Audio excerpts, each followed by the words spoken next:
नमस्कार दोस्तों, स्वागत है आप सभी का हमारे YouTube चैनल लर्निंग लैन पर। दोस्तों, जैसा कि आपने रेलवे का नोटिफिकेशन देख ही लिया होगा कि वो जल्द ही आरआरबी, एनटीपीसी और रेलवे ग्रुप डी की परीक्षाओं का एग्ज़ाम लेने वाले हैं।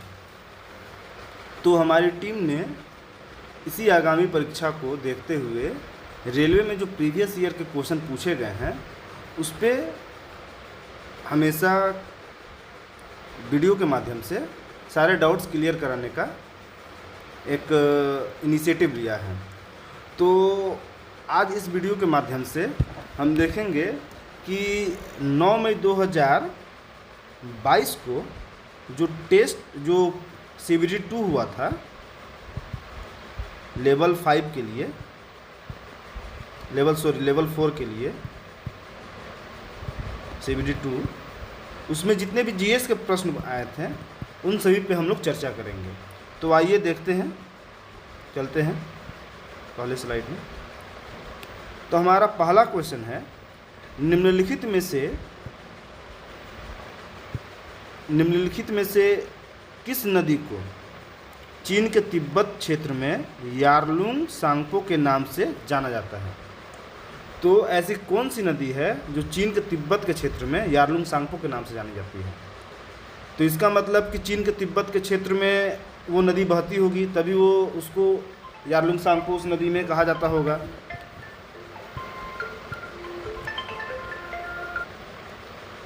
तो चीन के तिब्बत के क्षेत्र में सतलज नदी, सिंधु नदी और ब्रह्मपुत्र नदी बहती है। चीन के तिब्बत के क्षेत्र में एक मानसरोवर झील है। मानसरोवर झील के पास सिंधु नदी का उद्गम तीन पॉइंट हैं, जहां ब्रह्मपुत्र नदी का उद्गम बोखरचू ग्लेशियर से होता है, बोखरचू ग्लेशियर से। वहीं सिंधु नदी का उद्गम मानसरोवर झील से होता है, मानसरोवर झील के पास से होता है मानसरोवर झील। वहीं सतलज नदी का उद्गम राक्षसताल झील से होता है। ठीक है। और जो चौथा ऑप्शन है सी, तीस्ता, यह सिक्किम से उद्गम होता है। इसका सिक्किम में इसका उद्गम स्थल है। तो इसका सही उत्तर होगा ब्रह्मपुत्र। ब्रह्मपुत्र को चीन के तिब्बत के क्षेत्र में यारलुंग सांगपो नाम से जाना जाता है। हमारा अगला प्रश्न है, ऋग्वेद में 1028 सूक्त का एक संग्रह है। ऋग्वेद जो है 1028 सूक्त का एक संग्रह है जो डैश मंडलों में विभक्त है। हैं 14 मंडल, 7 मंडल, 9 मंडल या 10 मंडल। तो हमारा सही उत्तर होगा डी। ऋग्वेद जो 1028 सूक्त का संग्रह है 10 मंडलों में विभक्त है। टोटल ऋग्वेद में 10 मंडल, 1028 सूक्त और 10,580 लगभग 10,600 मंत्र या ऋचाओं में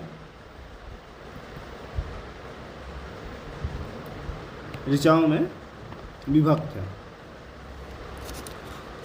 तो ऋग्वेद में जो मंडल की बात करें तो जो 10 मंडल है इसमें अलग अलग लोगों, अलग अलग चीज़ों के बारे में दिया गया है।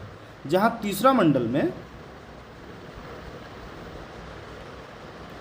में गायत्री मंत्र का उल्लेख है। 9वां मंडल जो है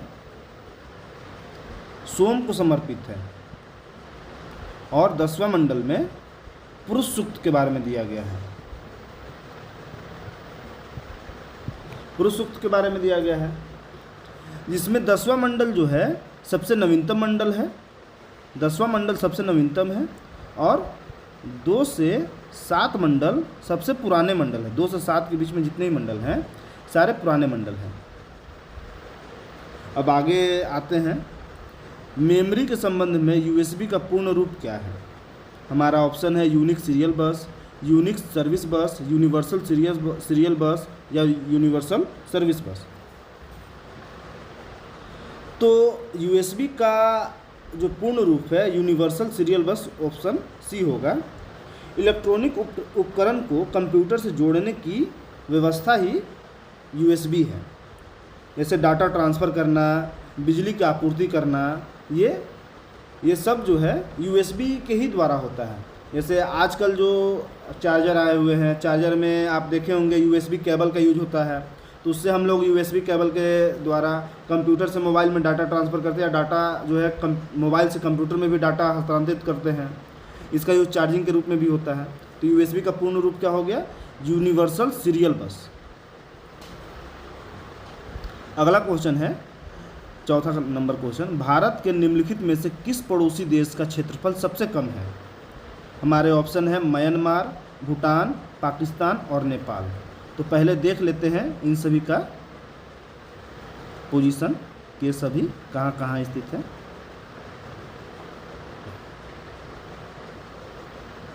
यहाँ ये देख, ये पाकिस्तान है, भूटान जो है, सिक्किम, और ये जो सिक्किम है ये, और इधर अरुणाचल प्रदेश के बीच में है भूटान। नेपाल यहाँ पे है, नेपाल, ये भूटान है, और ये म्यांमार इधर है।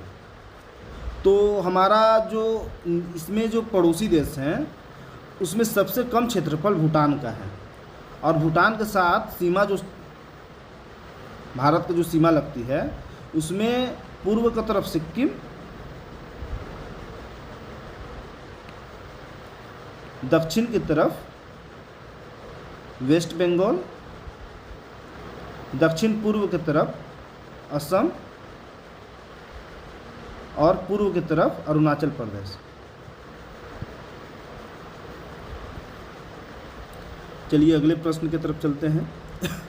हमारा अगला प्रश्न है, निम्नलिखित में से कौन सा पौधा अपने मूल ग्रंथियों में पाए जाने वाले राइजोबियम जीवाणु के साथ परस्पर सहजीवी संबंध के कारण वायुमंडलीय नाइट्रोजन का स्थिरीकरण नहीं कर पाते हैं? तो इसमें दो चीज़ें दिया गया है। राइजोबियम जीवाणु जो वैसे मूल ग्रंथियों, पौधे के मूल ग्रंथियों में पाए जाते हैं और उनके साथ मिलकर सहजीवी संबंध बनाते हैं। सहजीवी संबंध मतलब एक दूसरे को सर्वाइवल में हेल्प करते हैं, जीवन जीने में हेल्प करते हैं, और साथ ही साथ वायुमंडलीय नाइट्रोजन का स्थिरीकरण मतलब नाइट्रोजन फिक्सेशन का कार्य करते हैं। तो उस पौधे में राइजोबियम जीवाणु जो है नाइट्रोजन फिक्सेशन नहीं कर पाते हैं। तो ऑप्शन है हमारे मसूर, काबुली चने, मूंगफली और गूलर। तो इस हिसाब से हम देखेंगे तो हमारा उत्तर हो जाएगा गूलर। तो पहले देख लेते हैं राइजोबियम जीवाणु कहाँ पाए जाते हैं। तो राइजोबियम जीवाणु जो होते हैं ये फलीदार पौधे में पाए जाते हैं, फलीदार पौधे।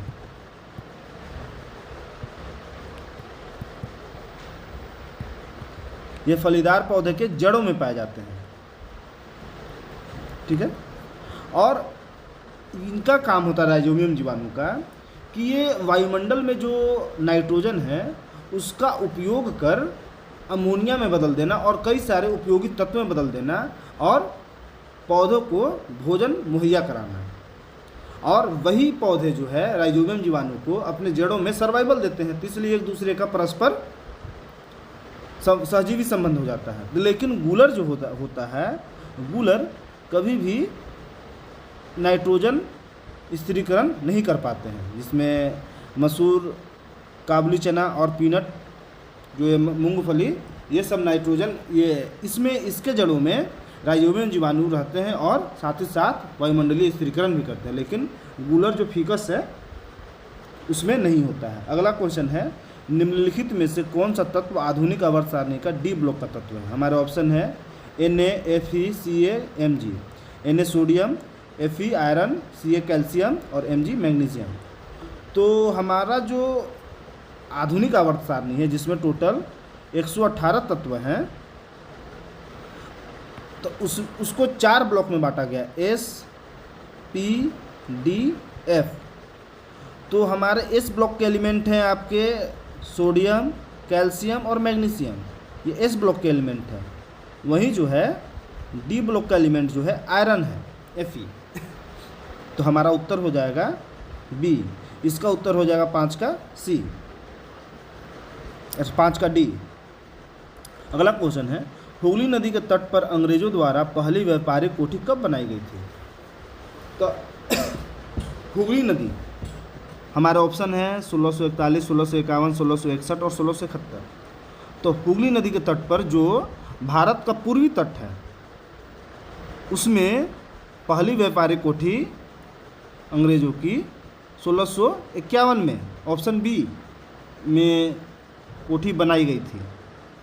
हमारा अगला क्वेश्चन है, एस्केवेंडिस एक सांस्कृतिक क्षेत्र है जो डैश महाद्वीप में स्थित है। हमारा ऑप्शन है एशिया, अफ्रीका, अमेरिका या यूरोप। तो इसका उत्तर हो जाएगा डी, स्कैंडिनेवियन जो है, स्कैंडिनेवियन संस्कृति उत्तरी यूरोप के 3 देश, स्पेन, स्पेन नहीं, नॉर्वे, स्वीडन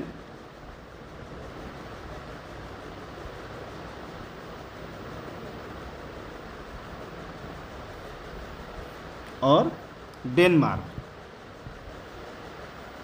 ये तीनों क्षेत्र मिलाकर एक संस्कृति बनाती है जिसको बोलते हैं स्कैंडिनेवियन संस्कृति, जिसमें नॉर्वे की राजधानी है ओस्लो, स्वीडन की राजधानी है स्टॉकहोम और डेनमार्क की राजधानी है कोपेनहेगन। ठीक है, अगला प्रश्न देखते हैं। कलहन के राजतरंगिणी में डैश पर शासन करने वाले राजाओं के इतिहास का संस्कृत भाषा में वर्णन किया गया है। तो कलहन जो है राइटर हैं और उनके द्वारा जो बुक लिखी गई है राजतरंगिणी, उसमें कहाँ के इतिहास, कहाँ के राजाओं का इतिहास संस्कृत भाषा में उल्लेखित है। हमारे ऑप्शन है बंगाल, बिहार, कश्मीर और दिल्ली। तो हमारा सही उत्तर हो जाएगा कश्मीर। जो राजतरंगिणी पुस्तक है उसमें कश्मीर के राजाओं के इतिहास का संस्कृत भाषा में वर्णन है और राजतरंगिणी को किसने लिखा है? तो कलहन ने। हमारा अगला प्रश्न है 10वां प्रश्न, गोवा डैश को भारत का 25वां राज्य बना। गोवा कब भारत का 25वां राज्य बना? तो गोवा, हमारा ऑप्शन है 30 मई 1987, 30 मई 1986, 30 मई 1988, 30 मई 1990। तो हमारा सही उत्तर है ए, 30 मई 1987 को गोवा को पूर्ण राज्य का दर्जा मिला। इससे पहले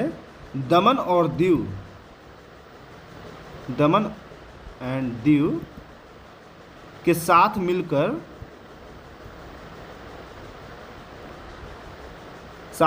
ये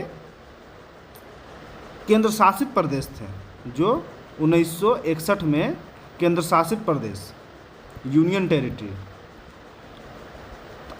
1961 में गोवा को केंद्र शासित प्रदेश का दर्जा मिला और यह भारत में शामिल हुआ। इससे पहले 1961 से पहले यह भारतीय क्षेत्र पुर्तगाल के हाथ में था, पुर्तगाल के प्रशासन में था और भारत के द्वारा ऑपरेशन विजय चलाकर गोवा को पुर्तगालियों से लिया गया। हमारा अगला प्रश्न है, सांची के स्तूप में निम्नलिखित में से कौन सा प्रतीक चिन्ह सारनाथ में बुद्ध द्वारा दिए गए प्रथम उपदेश को वर्णित करता है? हमारे ऑप्शन है रिक्तासन, हाथी, वृक्ष और चक्र। तो हमारा सही उत्तर हो जाएगा चक्र। चक्र जो है सारनाथ के में बुद्ध द्वारा दिए गए प्रथम उपदेश को वर्णित करता है, जो सांची के स्तूप में है। हमारा अगला प्रश्न, निम्नलिखित में से कौन सा भारतीय संविधान के अनुच्छेद 182 का घटक है? विधान परिषद का सभापति और उपसभापति, सभापति उपसभापति का पद रिक्त होना, अध्यक्ष या उपाध्यक्ष को पद से हटाना, अध्यक्ष के पद के कर्तव्यों का पालन करना। तो हमारा आर्टिकल 182 बोलता है कि जिस भी राज्य में विधान परिषद होगा उसे तुरंत सभापति और उपसभापति का चयन किया जाएगा। हमारा उत्तर हो जाएगा ए। तो हमारा विधान परिषद जो होता है यह अपर हाउस होता है, कोई भी राज्य का upper house. Vidhan Parishad upper house होता है और ये हर राज्य में नहीं है, ये भारत के मात्र 6 राज्यों में है। कहाँ कहाँ ये बता देते हैं आपको। तो बिहार, यूपी, बिहार और यूपी में है। दूसरा महाराष्ट्र और कर्नाटक में है, कर्नाटक। और आंध्र प्रदेश, तेलंगाना में है।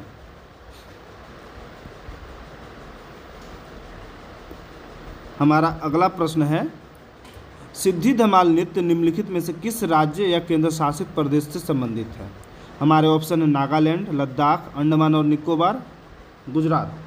तो सिद्धि धमाल जो है गुजरात क्षेत्र का एक प्रसिद्ध नृत्य है और यह नृत्य का उत्पत्ति पूर्वी अफ्रीका से हुआ है। पूर्वी अफ्रीका में रहने वाले जनजातियों के द्वारा हुआ है और यह नृत्य जो है शिकारी नृत्य है।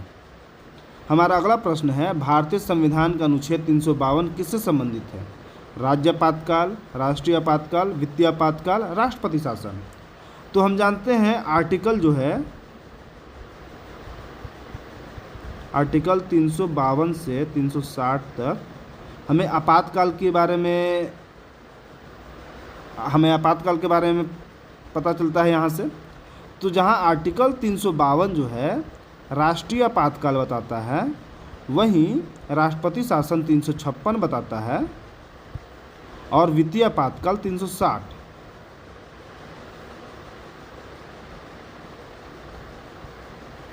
हमारा अगला प्रश्न है, गांधी इरविन समझौता कब हुआ था। हमारे ऑप्शन है 1926, 1928, 1931, 1932।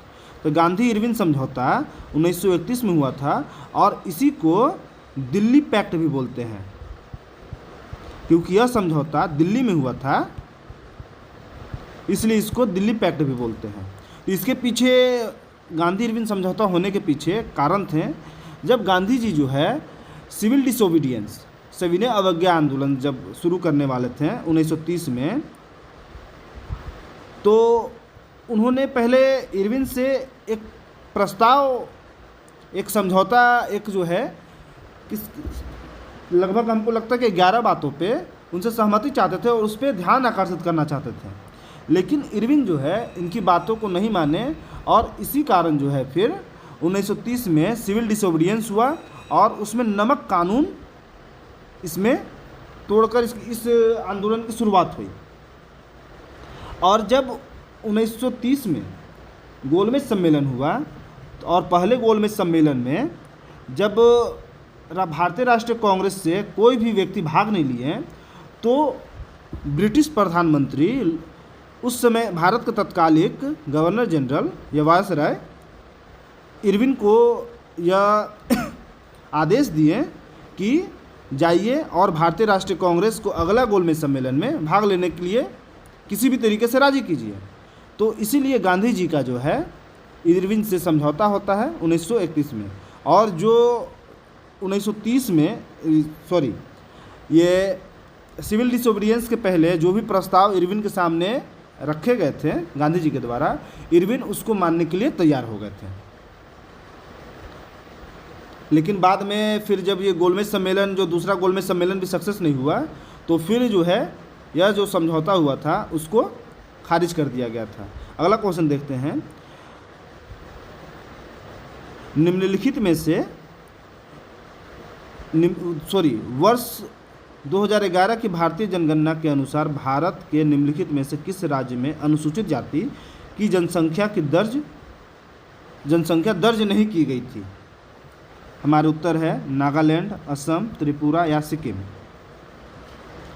तो हमारा उत्तर हो जाएगा नागालैंड, ऑप्शन ए। 2011 की यहाँ नागालैंड ऐसे लिख लीजिएगा, आकार छूट गया है, नागालैंड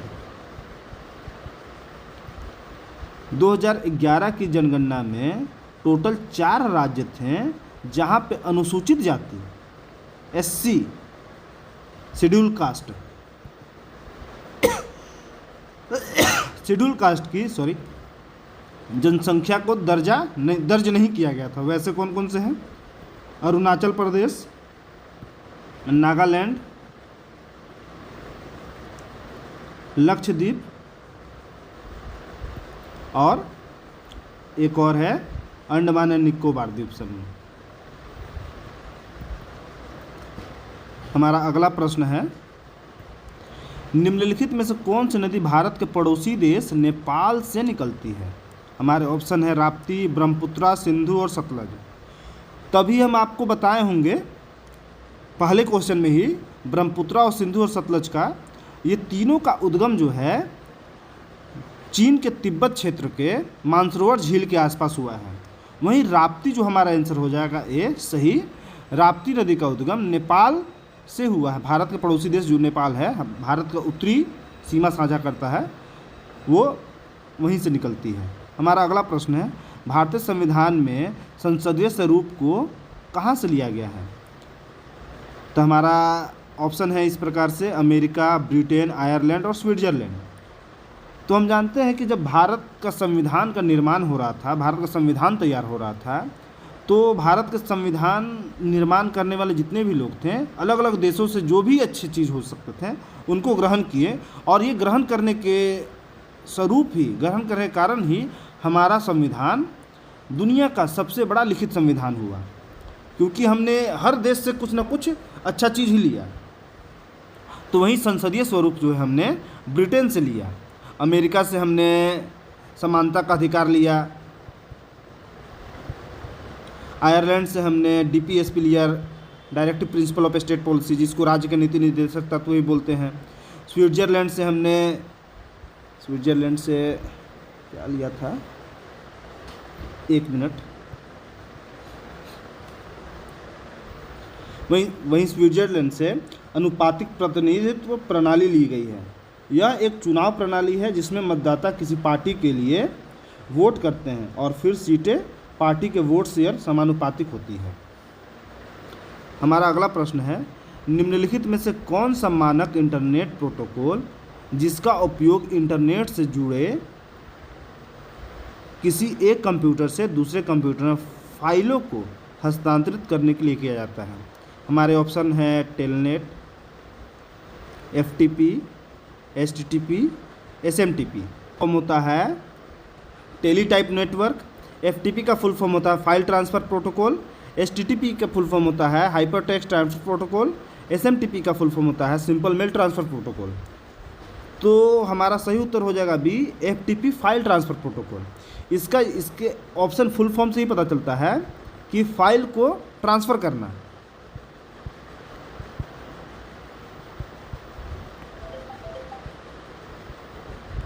फाइल ट्रांसफ़र प्रोटोकॉल। अब सारे ऑप्शन को डिस्क्रिप्टिव देख लेते हैं थोड़ा सा। टेलनेट का यूज क्या होता है? टेलनेट का यूज होता है कि किसी दूरस्थ स्थान, मतलब किसी दूरस्थ स्थान से किसी चीज़ को मॉनिटर करना और उस पर कमांड करना। यह समझिए कि एक रिमोट टाइप से वर्क होता है कि हम कहीं दूर स्थित कंप्यूटर या कोई भी टेक्नोलॉजी है उसको दूर स्थित हम मैनेज कर सकते हैं। इसी के लिए बोलते हैं इसको टेलीटाइप नेटवर्क। इसका यूज हम लोग समझ सकते हैं कि जो अंतरिक्ष में उपग्रह भेजते हैं या हम जो है कोई भी चीज़ ये अंतरिक्ष में मॉनिटर करते हैं यहाँ से, वो ये टेलनेट के द्वारा ही करते हैं। अगला ऑप्शन देखते हैं सी, HTTP। HTTP का यूज होता है वेब बनाने के लिए किया जाता है। इसका फुल फॉर्म हमने बताया कि hyper text transfer protocol. SMTP का मतलब होता है सिंपल मेल ट्रांसफ़र प्रोटोकॉल। इसको ईमेल में प्रयोग करते हैं, मेल को भेजने में इसका यूज होता है। गरीबी रेखा की अवधारणा पर चर्चा करने वाले प्रथम राजनीतिज्ञ कौन थे? हमारे ऑप्शन है राजा राम मोहन राय, राजेंद्र प्रसाद, दादा भाई नौरोजी और महात्मा गांधी। तो हमारा सही उत्तर हो जाएगा सी, दादा भाई नौरोजी जो है गरीबी रेखा की अवधारणा पर चर्चा करने वाले प्रथम राजनीतिज्ञ थे। इन्होंने एक बुक लिखी थी poverty and on British rule।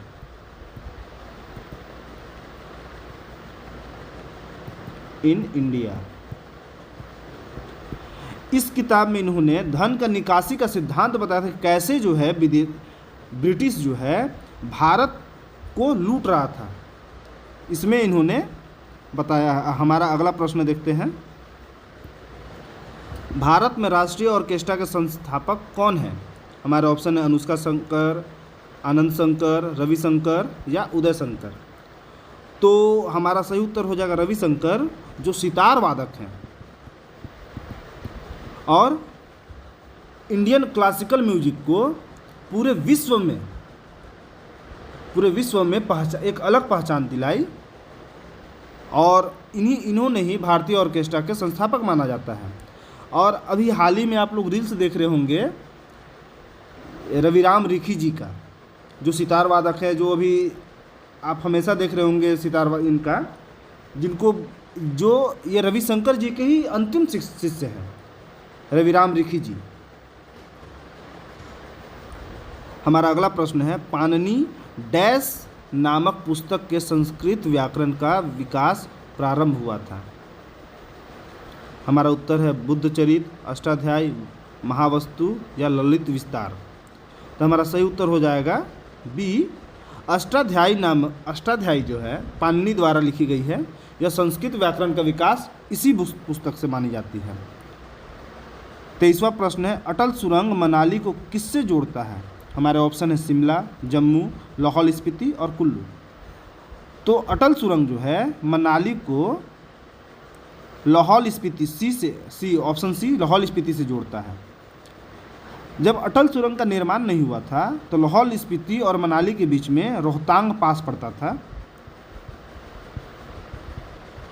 Rohtang दर्रा, जो बर्फबारी के कारण बंद हो जाता था। और जब अटल टनल बनी तब यह लाहौल स्पीति और मनाली के बीच में सालों भर अब यातायात की व्यवस्था की गई है।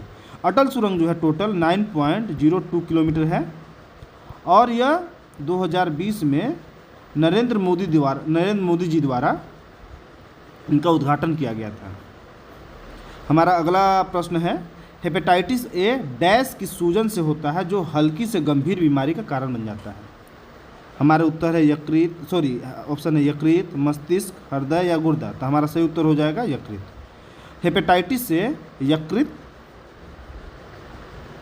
से बीमारी यकृत से जुड़ा बीमारी है और यह जो है गंदे पानी, खराब भोजन करने से होता है और यह जो है हल्की से गंभीर बीमारी तक हो जाता है, क्योंकि यह इसकी इलाज जो है बहुत ही रेयर इलाज है, इसलिए गंभीर बीमारी का भी रूप ले लेता है।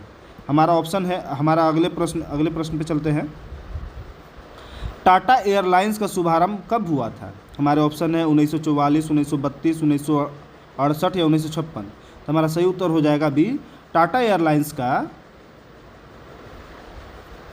शुभारंभ 1932 में हुआ था। हमारा 26वां प्रश्न देखते हैं, काली मिट्टी भारत के निम्नलिखित में से किस भाग में प्रमुखता से पाई जाती है? इसको प्रमुखता कर दीजिएगा, प्रमुखता से पाई जाती है। ऑप्शन है हमारे दक्कन ट्रैप, थार रेगिस्तान, सिंधु गंगा मैदान क्षेत्र या हिमालय। देख लेते हैं कि कहाँ पाई जाती है। हमारा काली मिट्टी जो है दक्कन ट्रैप में पाई जाती है और दक्कन ट्रैप महाराष्ट्र, गुजरात, महाराष्ट्र, कर्नाटक और कुछ भाग मध्य प्रदेश, इसी के आसपास में यह काली मिट्टी पाई जाती, प्रमुख रूप से पाई जाती है।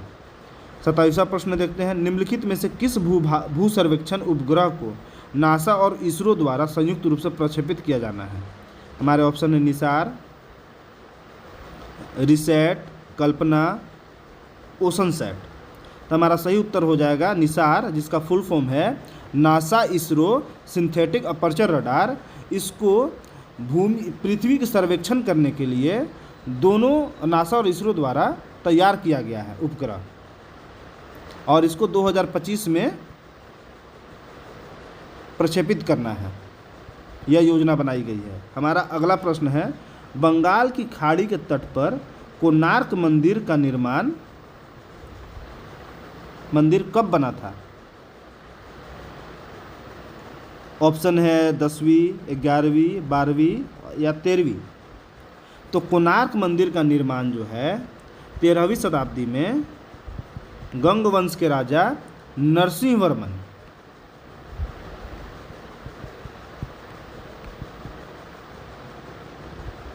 वर्मन द्वारा किया गया था। यह आज का अंतिम प्रश्न था। अगर आपको अच्छा लगा हो तो वीडियो को लाइक करें और इस चैनल को सब्सक्राइब कर लें ताकि आगे आने वाले